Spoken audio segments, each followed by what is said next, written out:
Well, hi everybody.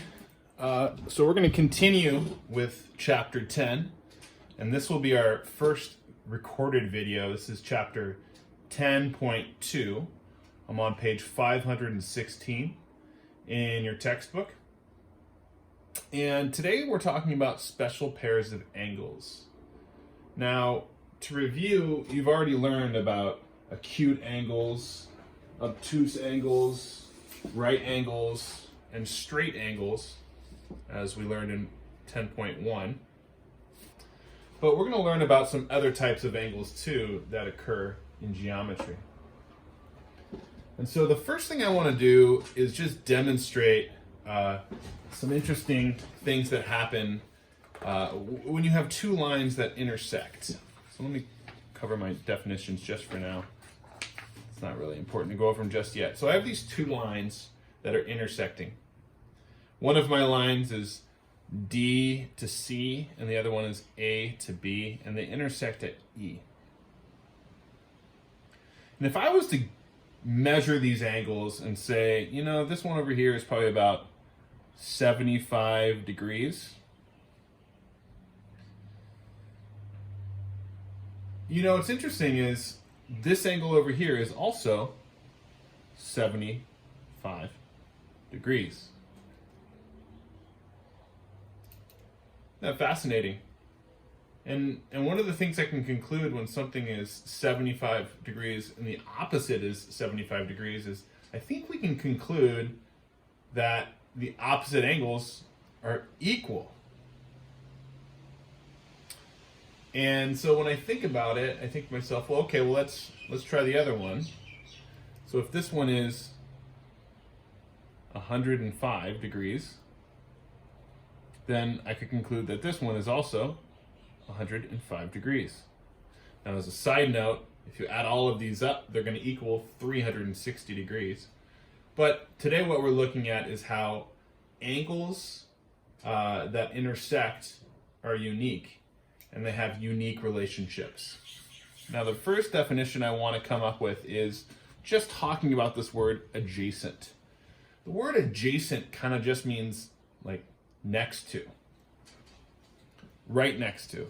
So adjacent angles are two angles that share a common side and a vertex. A common side and a vertex.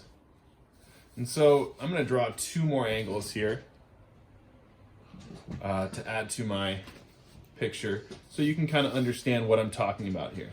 Because 75 and 105, these are actually adjacent angles. They share a side and a vertex. But let me just kind of use a more simple explanation here. I got my little baby ruler. Okay. So in this example, I'm going to label my angles as numbers. So I'll call this one 1, this is 2, this is 3, and this is 4. And so all of the adjacent angles here are 1 and 2. So angle 1 and angle 2 are adjacent. Angle 2 and angle 3. Angle 3 and angle 4. And angle 4 and angle 1.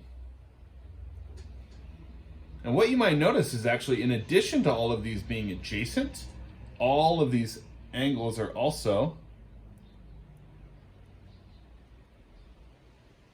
supplementary, meaning that if you add them up, they would equal 180 degrees. It's true. These two would be 180. These two would be 180. These two would be 180. These two would be 180. If you add up the two adjacent angles, they would equal 180 degrees. And so that's kind of the first concept, is understanding that adjacent angles, when two lines meet at a point, adjacent angles are supplementary. They equal 180 degrees. And look, even here I can prove it. 105 and 75 equals 180. 75 and 105 equals 180. 105 and 75 equals 180, and same thing here, 180. So these again are called adjacent angles, meaning that they share a side. See how these two angles share a side here? And a vertex. And a vertex is where we call the intersection here. This is known as the vertex. Right there. Right here is the vertex of these two lines, where the two lines intersect. So the next thing I want to talk about are vertical angles. So vertical angles are when two angles meet at a point, and the angles are opposite. So they don't share a side this time. Instead, they are opposite of each other. And actually, if you look at this example, vertical angles, so the ones that directly across from it, they're equal. These two vertical angles are equal, and these two vertical angles are equal as well, meaning they have the same measure. And we use another kind of fancy geometry word, and this word is congruent. Congruent angles have the same measure. It means they have the same measure. So let me draw another simplistic explanation here, a little more simple, of two lines that intersect. Sorry about that, guys. Two lines that intersect here, 1 and 2.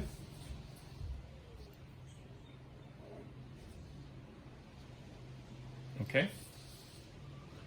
And so I'm going to call this angle 1, this is angle 2, this is angle 3, and this is angle 4.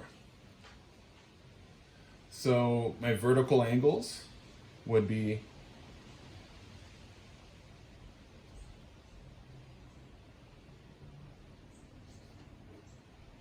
what are my vertical angles?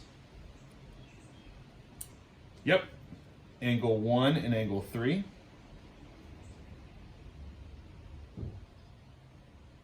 And then if you said angle 2 and angle 4, you're also correct. Those are also vertical angles. And both of these are congruent, meaning they have the same measure. They have the same measure. So whatever 1 is, 3 is as well. Whatever 4 is, 2 is as well. So that's kind of the first concept that we're going to learn here. Now, what about using vertical angles? Now I'm going to make a quick switch just to the book to look at the example that we have. And I'm on page 517 to look at this example. And I'm going to try to zoom it in for you before we get to the guided practice. So here on 517 in the first example, if you have the measurement of one of the angles, you can use some of these concepts that I just taught you to conclude what the measurement of the other angles are. So if the measurement of angle 4 is 105 degrees, what is the measurement of angle 2? Well, because angle 2 is a vertical angle, that means that they are congruent, or they're equal. They have the same measure. So angle 2 and angle 4 both would equal 105. And actually, from my example, I think I had that same case, right? Yeah, this one would have been vertical angle to this one. They are congruent, or they're equal. So now's the time when I want you to hit pause in the video, and I want you to work on the guided practice questions that you have in front of you here. And I'd like for you to try to answer numbers 1 through 3. And you can either pause and look right here at the video, or you can do it in your book. And I'm going to answer them in just a second.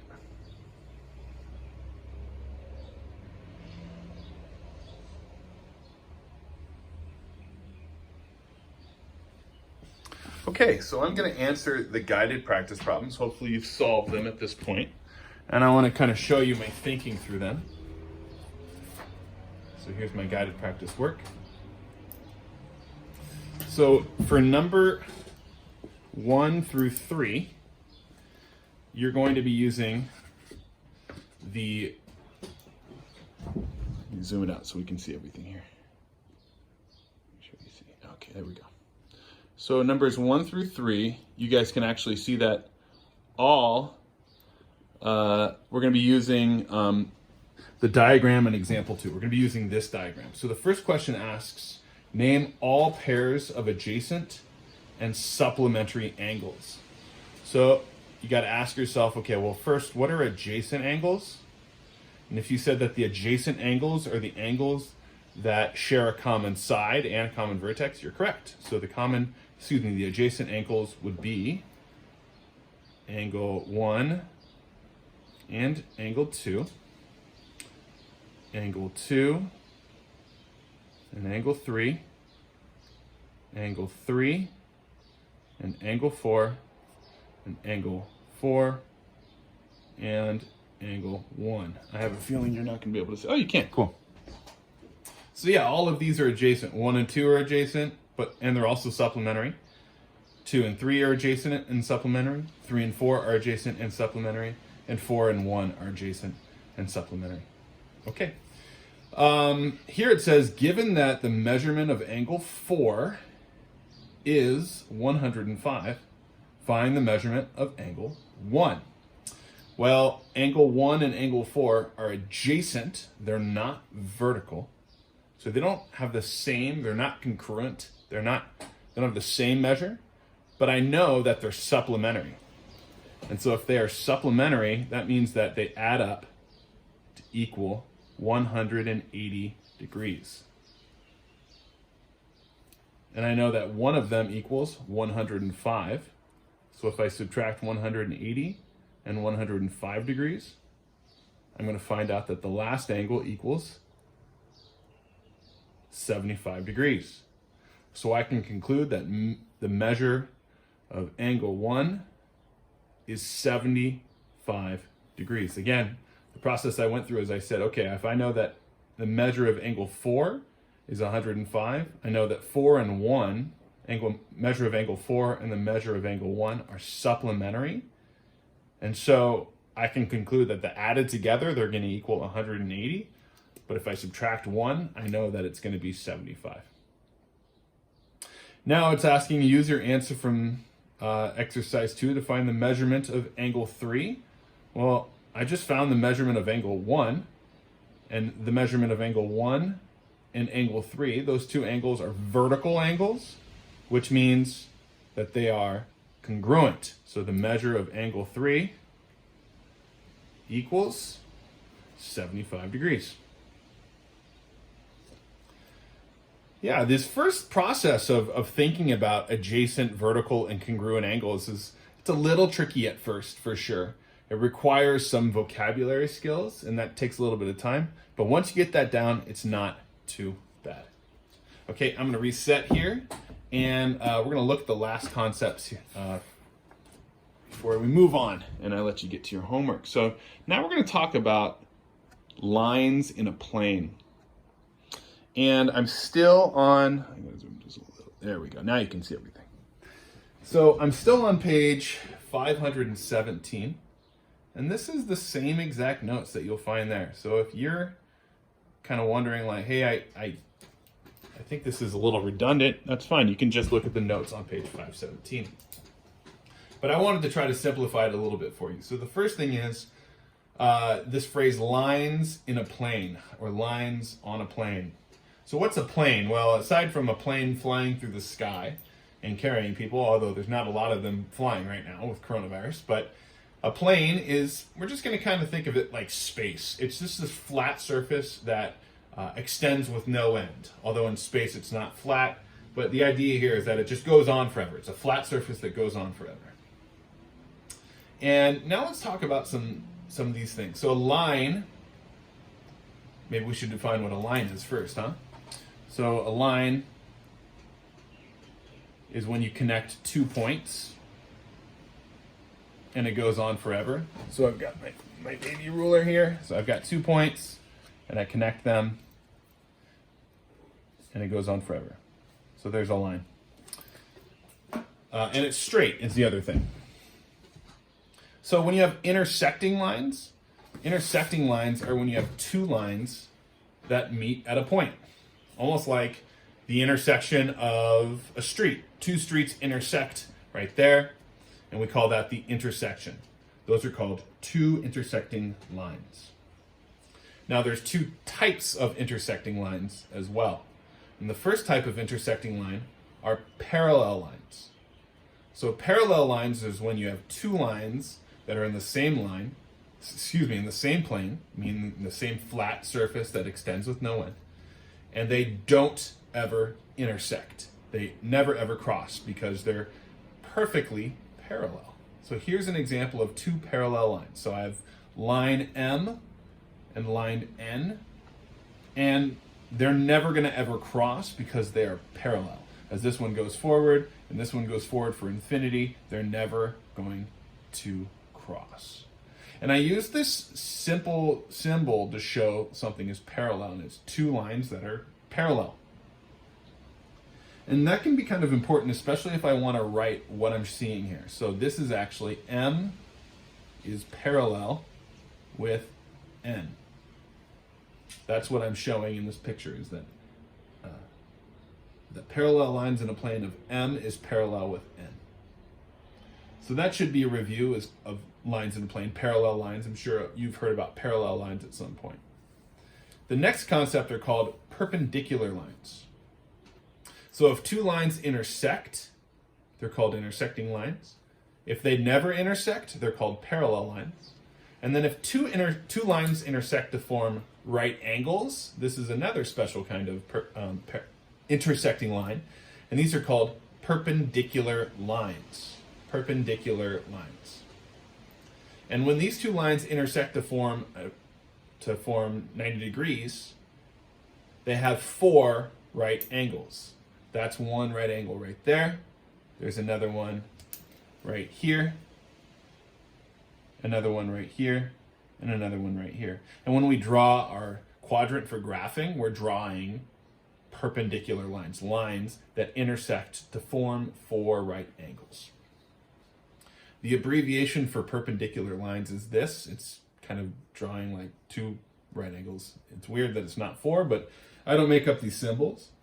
And so when I think about these two perpendicular lines, if this is line A and this is line B, I would say that line A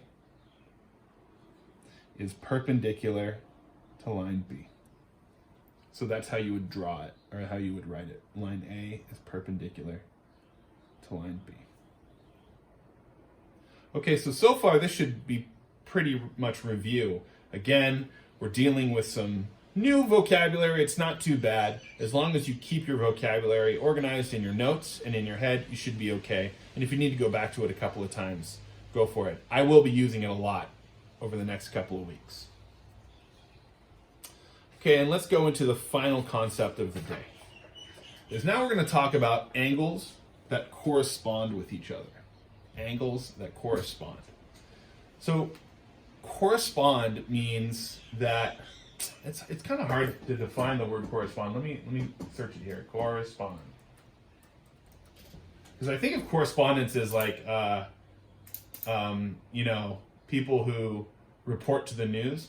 But I think in the math perspective, to correspond means that they have close similarity, like they match, or even they're exactly the same. So these are either they're close in similarity or they match exactly. So I have two examples of corresponding angles. So corresponding angles happen when a line intersects two other lines. So I have one line. Oops. Make sure I'm still square here. Oh, yeah, okay. I have one line intersecting two other lines. So these two angles are corresponding right here. Angle 1 is corresponding with angle 2. Angle 1 is corresponding with angle 2. Angle 1 and angle 2 are corresponding, meaning they're pretty similar, but because they're not exactly the same, they're not congruent.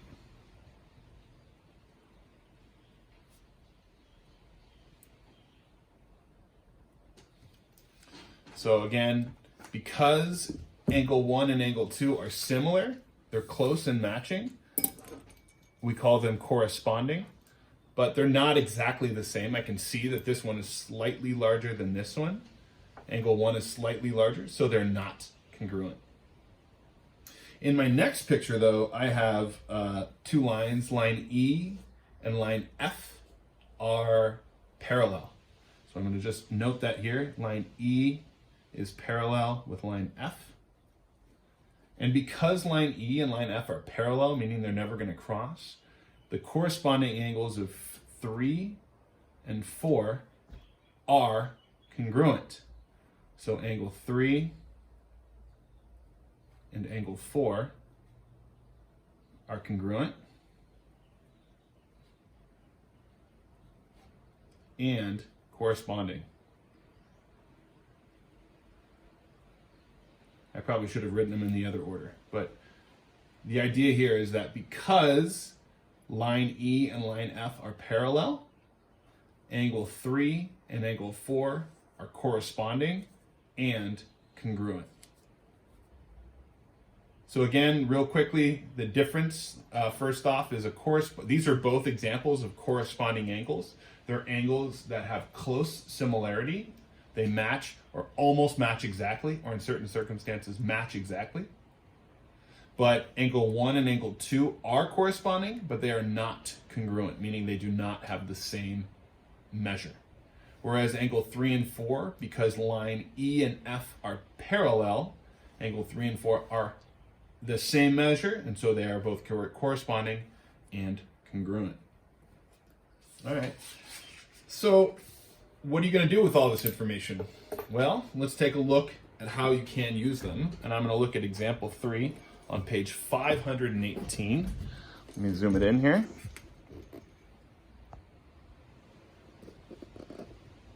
Okay, so the map shows a section of New York City, and streets are shown on maps often appear to form parallel or intersecting lines. And the first part says, name 2 streets that are parallel and 2 streets that intersect. Okay, well, that's pretty straightforward. 2 streets that parallel and 2 streets that intersect. Let's see, there's lots of possibilities. I'm looking here, I see 34th Street is parallel with 23rd Street. 7th Avenue is parallel with Park Avenue.